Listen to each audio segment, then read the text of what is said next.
शेष प्रसंग TV screen को आनिबा पई अनुरोध करिवे आपण मानक पई जो माने ए शेष प्रसंग को देखिबा पई भल पांती शेष प्रसंगटी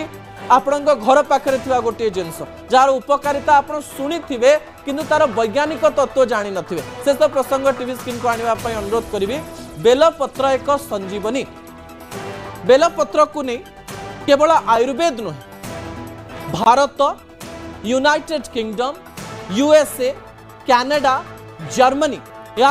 अनेक रिसर्च करिछि एवं बेलपत्र सही देश रे लगेबा पई मध्य चेष्टा करा जाइछि जर्मनी रे प्राय बेलपत्र हेला नाही से स्थान रे सुखिला पत्र नेकि ताकू गुंड करिकि लोक माने रखिले किंतु आपण मन रे प्रश्न आस्तबो जे एई बेलपत्र रे एमती कोन रहिछि जाकि अनेक लोकंकर जीवन बदलै देई पारे तेबे वैज्ञानिक मानकर कहवा अनुଯାयी भारतर एवं भारत बाहर थिबा वैज्ञानिक मानकर कहवा अनुଯାयी एथिरे एते औषधीय गुण रहिछि जा सुनिले आपण आश्चर्य होइजिवे वैदिक परंपरा रे पुराना दिन में देखिए गाँव जेजेमा माने जो माने रहिथिबे किमा बुढ़ी माने रहिथिबे से माने कहिबे जे आपण दिटा बेलपत्र चोबई दियंतु किंतु जेतेबेले हार्वर्ड ऑक्सफोर्ड एवं मेडिकल साइंस तरफ रिसर्च करागला कुहागला जे गैस्ट्रिक को संपूर्ण रूप से भल करबा पई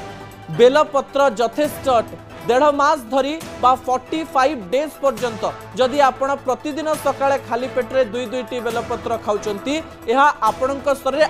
आईबीएस इरिटेबल बाउल सिंड्रोम जहा फल रे आपणकर विभिन्न समय झाड़ा होतुबो विभिन्न समय पेट खराब होतुबो विभिन्न समय आपण चिंताशील होतुबे ता संपूर्ण भल हे जिवो बोली विभिन्न तथ्य सामना को आसुची द्वितीय रे कहा जाउची जे बेलपत्र शरीरर तापमात्रा को नियंत्रण करि थाए भारत एवं भारत बाहर अनेक मेडिसिन रे एबे बेलपत्र गुंड को व्यवहार करा जाउची ज्वर होइतिबा समय जेकोसी ज्वर होइतिबा समय जदि आपण माने बेलपत्र व्यवहार करूचंती कहा जाय जे ज्वर जेतिकी दिन रे भल होबा कथा ताठरो कम दिन रे भल होई जाय बेलपत्रर गुंड सबुदिन सकाळ जदि गरम पानी रे पकेकी आपण पिउचंती ताले यह श्वास रोग पाई मध्य भल एवं बेलपत्र प्रतिदिन जदि 2 बेला आपण व्यवहार करूचंती डायबिटीज रोगी को हेई पारे भविष्यत रे आ औषधर आवश्यकता पड़ी न पारे घर पाखरे थिबा बेलपत्र को आपण व्यवहार करि परिबे एवं व्यवहार करिबा परे तार सफलता मध्य जानि परिबे एवं जानि परिला परे आपण न्यूज 18 ओडिया रे निजर मतामत रखि परिबे जे जो रिसर्च करा जायछि जे गवेषणा करा जायछि ता संपूर्ण सत